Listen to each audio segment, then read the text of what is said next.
it's me again, and today I am going to be doing another Living Dead Doll review on Living Dead Dolls Presents Scary Tales Volume 3 Hansel and Gretel. I'm going to be doing Gretel today. I've already did Hansel's, or you guys may pronounce it Hansel, whatever. Ignore the bras over here. That's just been there. But, let's just start it out. How I got them was I was in the exchange and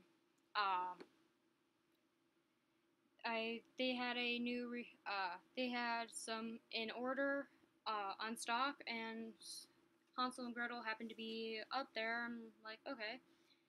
Now I'm going to be repeating the things, so both of them are the same. So if you already watched the Hansel's video, you can skip it, but I suggest not to, because there's one thing that I did with Gretel's coffin that's different, so I would just stick around.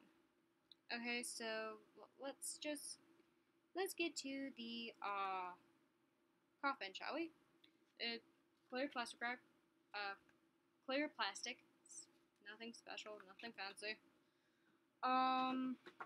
It has the coffin has red tissue paper. Has red tissue paper.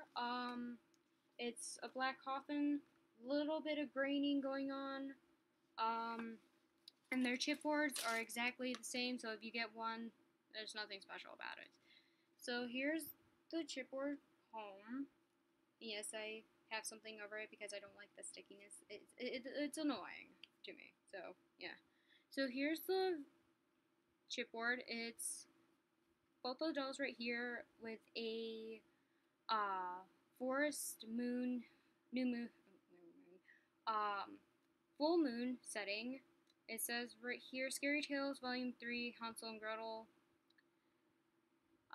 Sugar and sweets is not what they crave. This brother and sister are straight from the grave. The old witch has no idea what will be in store when these two ghouls show up at her door.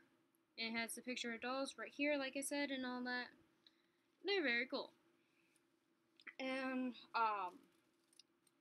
the one thing is, with series dolls, you can tell one apart from the other. So if you had to move somewhere in that, you can just put them in the coffins and you can go on your way. These are my first, non-series dolls that have coffins, and since both of the coffins are exactly the same, it's going to drive me nuts to tell whose coffin goes to who. So to make it easier for me, I'm not sure if you're going to see it, and normally I won't do this only if the dolls are the same. And this is the same thing with some of the Scary Tales, plus Ron, Sam, and Sandy, and no, they are not, in fact, Scary Tales, because if you look on their coffins, on their chipboards, it doesn't say Scary Tales. Know that for a fact. But if you look in the coffin right here, I don't know if you can see in the video. Oh, maybe you can. There we go. As you can see, I drew a braid in Gretel's coffin, so that way I could tell whose coffin goes to who. So, now on to the doll. Put that back in there, and voila. Now on to the doll. Okay, so these dolls have some similarities and some differences. Before I started reviewing the doll, I want to just get this out of the way. If you get a Gretel doll, chances are you're going to get a doll with I need to stick my pelvis out syndrome. And what that is where something in the molding is not right and their feet are bent up a little bit, it looks like. And if you bend them to actually make them stand like this, they're going to topple over. That's not good. So you literally have to take them and pretty much put them in this kind of like a position, so that way they can stand on your shelves. So mine is not bad, but if you ever watched Joshua Davis Doggy Pants review on the Living Dead dolls, you know for he'll say that his is extremely bad. I don't know. I've never seen his. Well, I have seen his video, but I think he made a video of them. I'm not sure. But I have seen a lot of his videos. I know he said that his was pretty bad, but mine not too bad. But chances are, if you do get her, which I highly recommend, chances are you're going to get one with a wonky leg syndrome. Well, and there's nothing you can do about it. But it's not like with wonky leg syndrome where you can just like shove like a coin or a folded up piece of paper in their shoe and there, it's pretty much fixed. So who knows what Mezco is going to do. So let's get on to the doll. She has standard black Mary Janes and knee-high socks. I think she was the first one with the knee-high socks. I'm not sure. And her dress. It's made out. This black part is made out of, I want to say, felt. It feels like, and she has this ribbon detail. It goes all the way around, and it just sews in. It's sewn in the back. Again, remove it if not like you could remove it, but. And then she has this cute apron. I wanted one thing about her dress is sometimes, like as you can see with mine, the apron likes to curl up on one side, and then her dress for some reason likes to curl inwards. If you're an open doll collector like I am, you might want to keep your eye on that. It happens a lot. Well, that's just with mine. I don't know about yours. But, yeah, that's just mine. On her apron, as you can see, she has blood splattering on them. And, this is also sewn into place as well. Can't remove it. Her bodice kind of reminds me of, like, the corsets. And has that same ribbon going up, ties in a bow. And this ribbon piece right here, which looks like it's part of the bow, goes up over her shoulders, across the back, and over the other shoulder. And don't let this dress kind of fool you if this is all one piece. She has a bit of a poofy sleeve, and how they did that, I guess, is they put a little bit of elastic on her sleeve, and it's the same for her, I guess, front of her t-shirt, I don't know. And so, if you look also as well, they have blood splattering on them as well. The blood splattering doesn't go all the way around, unfortunately, which would have been extremely cool if that happened. If you have the variant Bride of Chucky Tiffany doll, you know that doll is covered with blood. Like, she's covered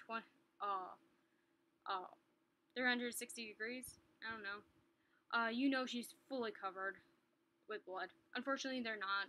I don't know why, but hey, it'd be cool if they were. But, oh well, they're still pretty cool dolls, so I'm not gonna argue. So now let's get onto their face paint. This is the second time I've made her video. The first one I kind of screwed up a lot, so they're saying so, because in the Hansels I did say, I think I forgot to mention, like, her hair color and her, I don't know, I think it was just her hair color, so this is it. So her face, it's, has that black eyeshadow airbrush type deal. She has a white eye with a black iris and a white dot in the center, and if you look closely, and her brother has it too, there is a thin red line going on the bottom of her eye. She looks very not too happy, I guess, but then again, if you were dead and you were killed by a witch, I don't think you would be happy either, just saying. She has the cartoon drawn teeth, and she has the blood splatter.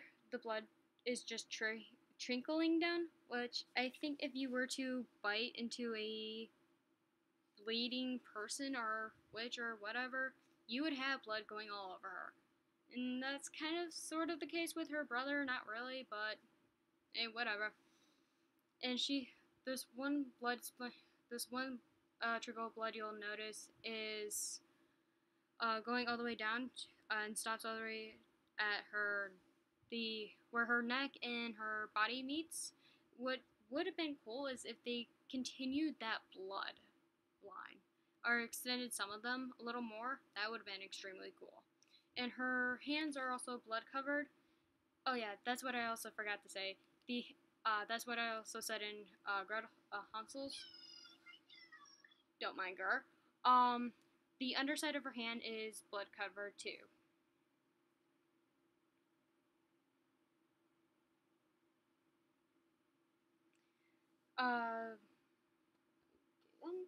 Uh, yeah. So that's just another thing, and let's get to her hair. Now, in the first time I made this video, I forgot to say that her hair is bleach blonde. So, it's bleach blonde.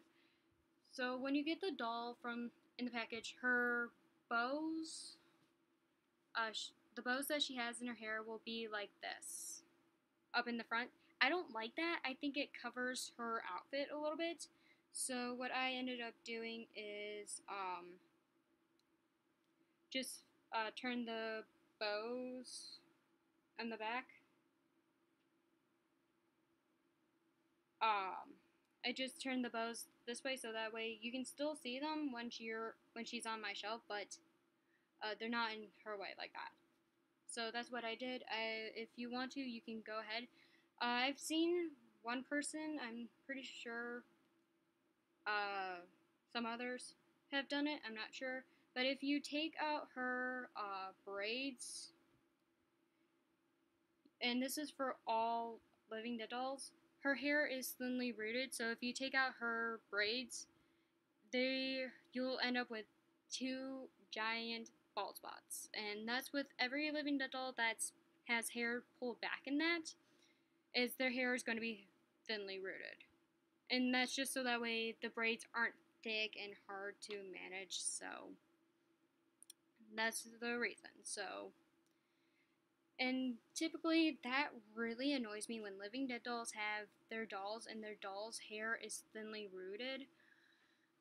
And there's a period when that was going on. That was a little, from what I've seen, it's annoying.